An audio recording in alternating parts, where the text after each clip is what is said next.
بسم اللہ الرحمن الرحیم۔ السلام علیکم دوستو، ایک ملنگ آدمی ہر روز جس راستے سے سلطان صلاح الدین ایوبی گزرتے اس راستے پر پتھر پھینک کر چلا جاتا، اور جب سلطان صلاح الدین ایوبی اس راستے سے گزرتے تو پتھر پڑے ہوئے ہوتے۔ سلطان صلاح الدین ایوبی سپاہیوں کو حکم دیتے کہ جا کر اس کو پکڑ کر لاؤ۔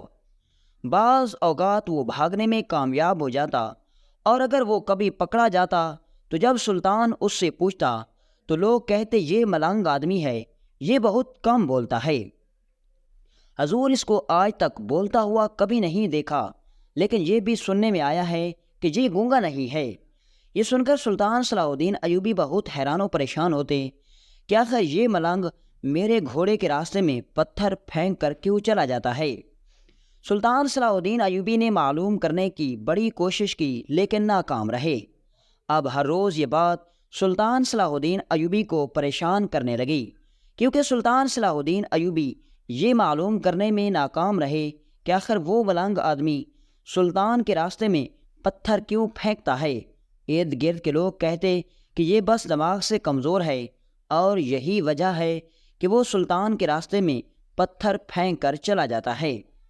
لیکن سلطان صلاح الدین ایوبی سمجھ گئے کہ یہ پتھر پھینکنا اس کی شرارت نہیں، اس کے پیچھے کوئی وجہ ہے، لیکن شاید وہ وجہ بتا نہیں سکتا۔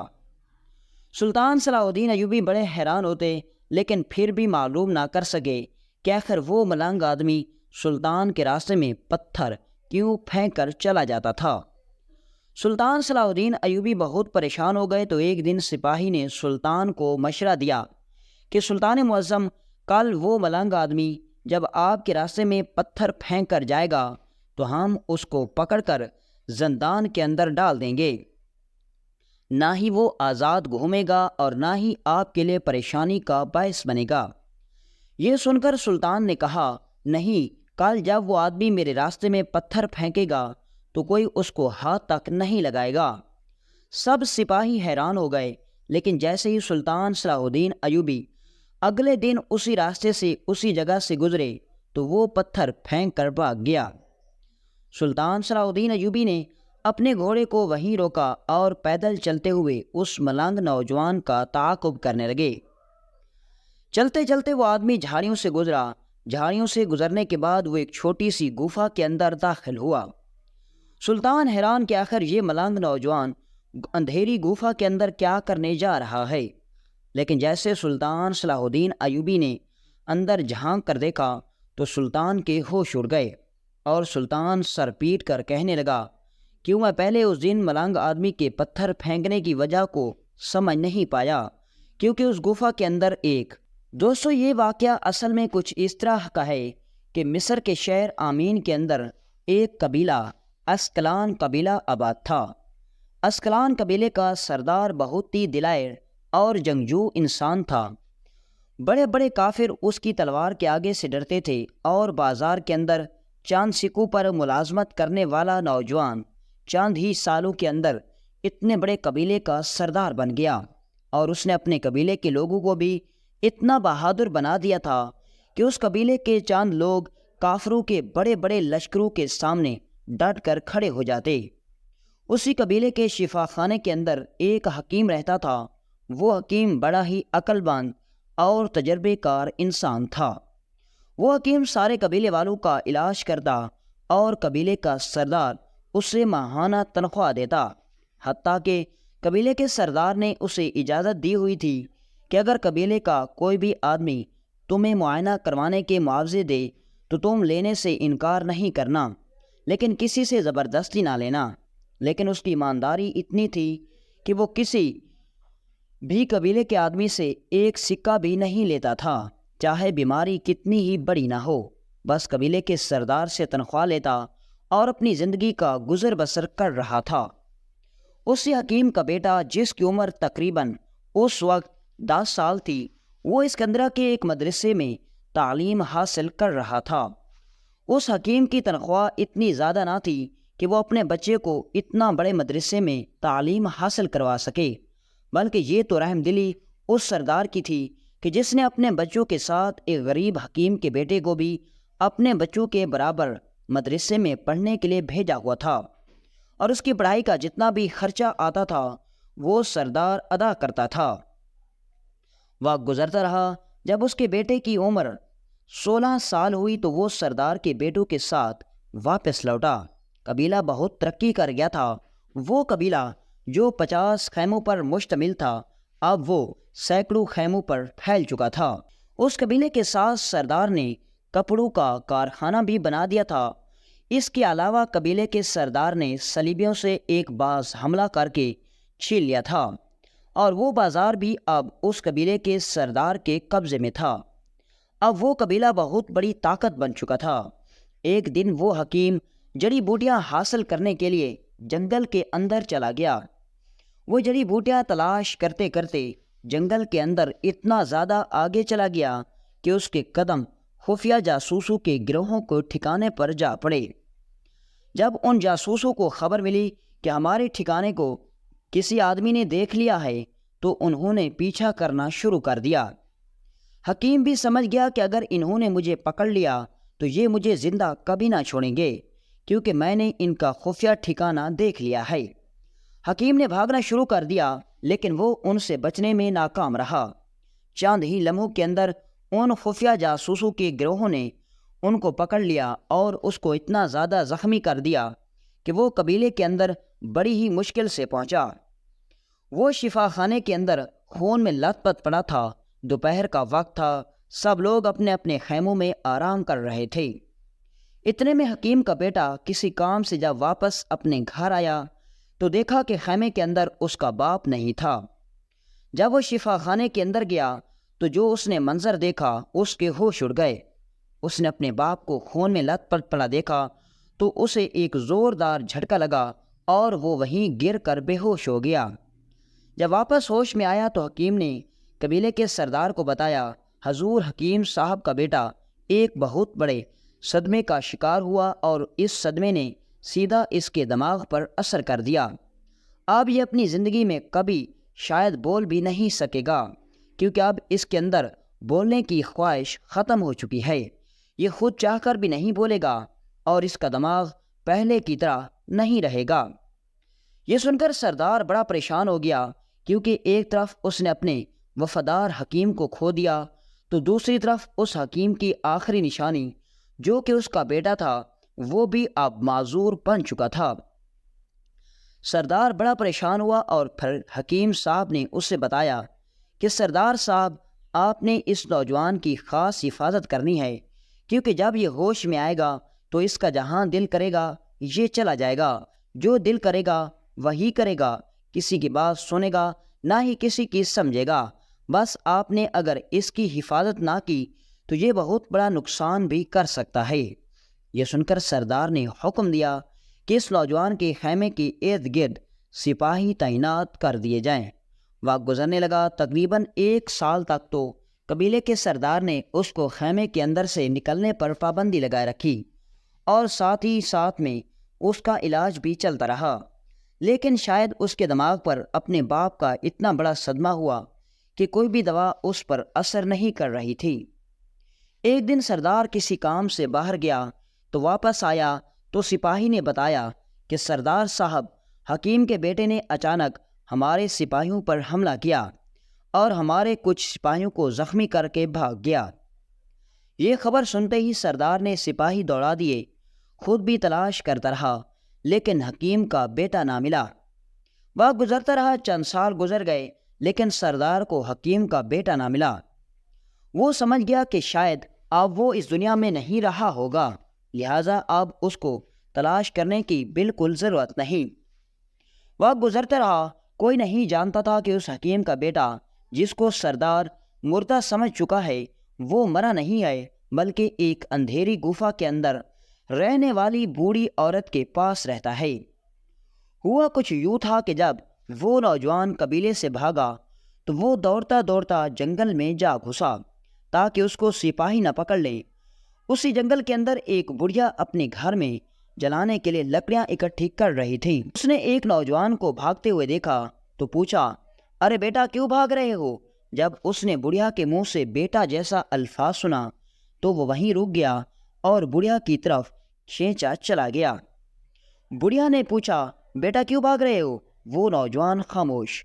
بڑھیا سمجھ گئی کہ یہ معذور آدمی ہے، لہذا بڑھیا نے اسے اشارہ دیا اور کہا، کیا تم میرے ساتھ چلنا چاہو گے؟ کیونکہ اس جنگل کے اندر تمہیں وحشی جانور زندہ نہیں چھوڑیں گے۔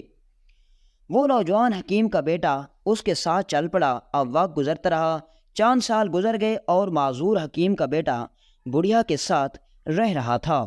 سارے علاقے کے لوگ نہیں جانتے تھے کہ بڑھیا کے پاس رہنے والا نوجوان اس حکیم کا بیٹا ہے، کیونکہ اس بڑھیا کا گھر اسکلان قبیلے سے بہت زیادہ فاصلے پر تھا، لہٰذا گاؤں کے لوگ اس کو بڑھیا کا بیٹا سمجھتے اور اسے پاگل سمجھتے۔ ایک دن سلطان صلاح الدین ایوبی رحمۃ اللہ علیہ اسکندریہ کی طرف جا رہے تھے، کیونکہ اسکندریہ کے اندر ایک درگاہ تھی اور سلطان معظم ہفتے کے ایک نہ ایک دن ضرور اس درگاہ میں جاتے اور حاضری دیتے۔ ایک دن سلطان صلاح الدین ایوبی کہرا شہر سے اسکندریہ کے اندر موجود درگاہ کی طرف جا رہے تھے، تو جب سلطان صلاح الدین ایوبی راستے میں تھے تو سلطان صلاح الدین ایوبی کا گزر اسی قبیلے کے پاس سے ہوا۔ سلطان صلاح الدین ایوبی نے دیکھا کہ سلطان کے راستے میں بڑے بڑے پتھر پڑے ہوئے تھے، اور وہ اتنے بڑے تو نہ تھے کہ جس سے کوئی زیادہ نقصان ہو جاتا، لیکن ہاں سلطان صلاح الدین ایوبی کے گھوڑے گر سکتے تھے۔ یہ دیکھ کر سلطان صلاح الدین ایوبی نے گھوڑوں کو روکا اور دیکھا تو ایک ملنگ نوجوان بھاگ رہا تھا۔ سپاہی سمجھ گئے کہ اسی ملنگ نے ہی پتھر پھینکے ہوں گے، لیکن سپاہیوں کے گھوڑے گزرنے سے پہلے ہی وہ بہت فاصلہ طے کر چکا تھا۔ یہ دیکھ کر سلطان صلاح الدین ایوبی سخت غصے میں آ گئے اور کہا، اس کو تلاش کر کے کل میرے سامنے حاضر کیا جائے۔ دو سپاہی اس کی طرف روانہ ہو گئے، لیکن اس کو تلاش نہ کر سکے۔ اب ہفتے کے اگلے دن سلطان صلاح الدین ایوبی معمول کے مطابق درگاہ کی طرف جا رہے تھے، تو پھر سے اچانک سلطان نے دیکھا کہ جب سلطان صلاح الدین ایوبی اسی راستے سے گزرے تو دیکھا کہ درگاہ کی طرف جانے والے راستے میں پتھر پڑے ہوئے تھے۔ اب سلطان نے دیکھا کہ وہی ملنگ نوجوان بھاگ رہا تھا۔ سلطان نے حکم دیا کہ اس کو پکڑ کر لاؤ۔ سپاہی دوڑتے گئے اور اس کو پکڑ لیا اور سلطان کے پاس لائے۔ سلطان صلاح الدین ایوبی نے پوچھا، تم کون ہو؟ لیکن اس نے آگے سے کوئی جواب نہیں دیا۔ اس کی حالت بالکل نہیں بتاتی تھی کہ وہ کوئی معذور آدمی ہے، بلکہ وہ تو ایک خوبصورت نوجوان تھا، لیکن وہ بول کچھ نہیں رہا تھا۔ سلطان صلاح الدین ایوبی نے پیار سے اور غصے سے پوچھا، لیکن اس نے کچھ نہ بتایا۔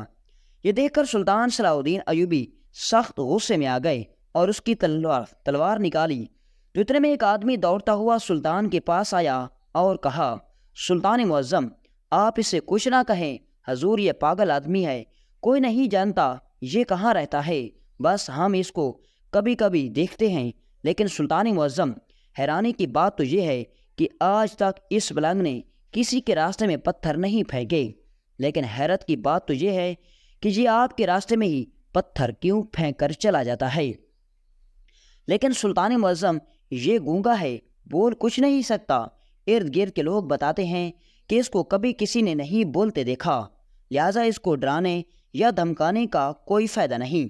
یہ سن کر سلطان سوچ میں پڑ گئے، تو اتنے میں علی بن سفیان نے کہا، حضور آپ ایک ملنگ کی وجہ سے اتنا زیادہ کیوں سوچ رہے ہیں؟ سلطان نے کہا کہ یہ مجھے نوجوان بہت پریشان لگتا ہے، اور بے شک یہ میرے راستے میں پتھر بلا وجہ نہیں پھینکتا، اس کے پیچھے کوئی بڑی وجہ ہے۔ علی بن سفیان نے کہا، نہیں سلطان معظم، ہمیں اپنی منزل کی طرف جانا چاہیے، بس یہ تو ملنگ آدمی ہے، اس کا کیا حال جاتا ہے۔ سلطان صلاح الدین ایوبی نے اس ملنگ کو چھوڑ دیا اور اپنی منزل کی طرف روانہ ہو گئے۔ اب وقت گزرنے لگا، لیکن ہر ہفتے جب بھی سلطان صلاح الدین ایوبی اس درگاہ والے راستے سے گزرتے تو وہ ملنگ آدمی پتھر پھینک کر چلا جاتا، لیکن سلطان صلاح الدین ایوبی اس کو جانے دیتے، کبھی کچھ نہ کہتے، لیکن حیرانی کی بات تو یہ تھی کہ وہ کچھ نہیں بولتا تھا۔ ایک دن سلطان صلاح الدین ایوبی پریشانی کے عالم میں بیٹھے تھے کہ اتنے میں علی بن سفیان آپ کے پاس آیا اور کہا، سلطان معظم، آپ کی پریشانی کی وجہ پوچھ سکتا ہوں؟ سلطان نے کہا، اے علی، تم جانتے ہو کہ میری پریشانی کی وجہ وہ ملنگ آدمی ہے جو میرے راستے میں ہمیشہ پتھر پھینک کر چلا جاتا ہے۔ یہ سن کر علی بن سفیان نے کہا، حضور آخر آپ اس معاملے میں اتنا زیادہ کیوں سوچ رہے ہیں؟ میں نے آپ کو بتایا کہ وہ ایک ملنگ ہے۔ سلطان نے کہا، نہیں، اس کے پیچھے بہت بڑی وجہ ہے۔ یہ سن کر علی بن سفیان نے کہا، حضور کیا وجہ ہو سکتی ہے؟ سلطان نے کہا، اگر وہ ملنگ ہوتا تو اس جگہ سے کئی مسافر گزرتے ہیں، بڑے بڑے لشکر گزرتے ہیں، اس نے کبھی کسی کو ایک کنکر بھی نہیں مارا، کبھی کسی کو ایک پتھر بھی نہیں مارا، تو وہ میرے راستے میں ہی پتھر کیوں پھینکتا ہے؟ یہ سن کر علی بن سفیان بھی سوچنے لگ گیا اور کہا، حضور پھر اس معاملے کا کیا حل کیا جائے؟ تو سلطان صلاح الدین ایوبی رحمۃ اللہ علیہ نے کہا، کل جب میں اس راستے سے گزروں گا اور اگر اس بار بھی اس ملنگ نوجوان نے اس راستے سے پتھر پھینکے تو میں اس کا تعاقب کروں گا اور دیکھا جائے گا کہ آخر وہ کہاں رہتا ہے اور آخر اس کے پیچھے ماجرا کیا ہے۔ علی بن سفیان خاموش ہو گئے۔ اگلے دن سلطان صلاح الدین ایوبی اسکندریہ کی طرف جا رہے تھے۔ جب سلطان صلاح الدین ایوبی اسی راستے پر پہنچے تو سلطان نے دیکھا کہ پہلے کی طرح وہ نوجوان سلطان کے راستے میں پتھر پھینک کر بھاگ رہا تھا۔ سپاہی اس کی طرف لپکنے لگے تو سلطان نے ہاتھ کے اشارے سے روک دیا۔ سلطان نے اپنے گھوڑے کو روک دیا اور پیدل چلتے چلتے اس کا تعاقب کرنے لگے۔ اب سپاہی سلطان صلاح الدین ایوبی کے پیچھے، سلطان آگے اور وہ ملنگ نوجوان سلطان کے آگے دوڑتا ہوا جا رہا تھا۔ اس ملنگ کو کچھ نہیں پتا تھا کہ سلطان محترم اس کا پیچھا کر رہے ہیں۔ وہ دوڑتا دوڑتا ایک گھنی جھاڑیوں کے درمیان میں گزرتا ہوا ایک اندھے غار کے اندر داخل ہوا۔ سلطان صلاح الدین ایوبی حیران ہو گئے کہ آخر یہ ملنگ نوجوان اس اندھے غار کے اندر کیا کرنے کے لیے جا رہا ہے۔ سلطان صلاح الدین ایوبی تھوڑی دیر کے لیے رک گئے اور سوچنے لگے، کہیں یہ دشمن کی کوئی چال تو نہیں؟ ہو سکتا ہے کہ دشمن نے اس غار کے اندر میرے لیے گھات لگائی ہو اور وہ مجھے اپنے جال میں پھنسانا چاہتے ہوں۔ سلطان صلاح الدین ایوبی سوچنے لگے، لیکن پھر سلطان نے دیکھا کہ اس غار کے ارد گرد صرف ایک ہی پاؤں کے نشان تھے، لہذا سلطان سمجھ گئے کہ اس غار کے اندر اور کوئی داخل نہیں ہوا، بس یہی نوجوان آتا جاتا ہے۔ سلطان صلاح الدین ایوبی نے اپنی مہارت سے اسی وقت پتہ لگا لیا کہ یہ کوئی گھات نہیں ہے، لیکن جیسے سلطان صلاح الدین ایوبی نے اندر قدم رکھا تو سلطان کے رونگٹے کھڑے ہو گئے۔ سلطان صلاح الدین ایوبی نے دیکھا کہ اس غار کے اندر ایک خستہ حال بستر پر ایک بڑھیا پڑی ہوئی تھی۔ شاید یہ وہی بڑھیا تھی جو اس ملنگ کو جنگل سے پکڑ کر لے گئی تھی، لیکن وہ اب اتنی بیمار ہو چکی تھی کہ اس کی دیکھ بھال کرنے کے لیے کوئی نہیں تھا۔ اتنے میں سلطان صلاح الدین ایوبی کے سپاہی اور اس غار سے تھوڑا سا فاصلے پر موجود رہنے والی آبادی کے چند لوگ سلطان کے سپاہیوں کے ساتھ اس غار کے دہانے پر پہنچے۔ جب انہوں نے بوڑھی عورت کو دیکھا تو بتایا، سلطان معظم، آج سمجھ آ گیا کہ یہ فقیر آپ کے راستے میں پتھر کیوں پھینکا کرتا تھا، کیونکہ اس کی بوڑھی ماں جب بیمار ہوئی تو اس کی عیادت کرنے والا کوئی نہیں تھا۔ وہ بس بستر مرگ پر پہنچ گئی اور کوئی اسے پانی پلانے والا نہیں تھا۔ بے شک یہ پاگل ہے، کچھ نہیں سمجھ سکتا، لیکن یہ اپنی ماں کا درد ضرور سمجھ سکتا تھا، اور یہ اسی وجہ سے آپ کے راستے میں پتھر پھینکا کرتا تھا، کیونکہ یہ جانتا تھا کہ آپ ہی اس کی مدد کر سکتے ہیں۔ کوئی بھی اس کی مدد نہ کرتا، کیونکہ سب اس کو پاگل سمجھتے ہیں، اور یہی وجہ تھی کہ یہ آپ کے راستے میں پتھر پھینکتا تاکہ آپ اس کا پیچھا کرتے ہوئے اس غار تک پہنچیں گے تو اس کی مدد کریں گے۔ سلطان صلاح الدین ایوبی نے اسی وقت حکم دیا کہ شاہ حکیم کے پاس اس بوڑھی عورت کو اٹھا کر لے جائیں۔ سپاہی نے اسی وقت اٹھایا اور شاہ حکیم کے پاس لے گئے۔ شاہ حکیم نے اس کا علاج کیا۔ بوڑھی عورت چند ہی دنوں کے اندر بہتر ہونے لگی۔ اس کے بعد اس بوڑھی عورت نے سلطان صلاح الدین ایوبی کو اس ملنگ کی مکمل کہانی سنائی اور اس کو بتایا کہ کس طرح یہ قبیلے کے حکیم کا بیٹا ہے اور کس طرح اپنے باپ کو خون میں لت پت دیکھ کر یہ پاگل ہو گیا تھا اور یہ تقریباً 10 سالوں سے میرے پاس رہ رہا ہے۔ یہ سن کر سلطان صلاح الدین ایوبی نے شاہ حکیم کو کہا، تم کچھ بھی کرو، اس نوجوان کا علاج شروع کر دو۔ میں اس کو ٹھیک ٹھاک حالت میں دیکھنا چاہتا ہوں، کیونکہ اس کو اپنے غریب باپ نے بڑی ہی محنت سے پڑھایا، لیکن اس کی ساری محنت پر پانی پھر جائے گا اگر یہ اپنی زندگی میں دوبارہ واپس نہ لوٹ سکا۔ شاہ حکیم نے اس کا علاج شروع کر دیا، اور بہت سی روایات میں ملتا ہے کہ چند ہی ماہ کے اندر وہی نوجوان پھر بہت بڑا عالم بن گیا اور بڑے بڑے مدارس میں پڑھانے لگا، اور اسی وجہ سے وہ اپنی عقلمندی کی وجہ سے نہ صرف اپنی بوڑھی ماں کی اس نے جان بچائی بلکہ اپنی زندگی کی طرف پھر سے واپس لوٹ آیا۔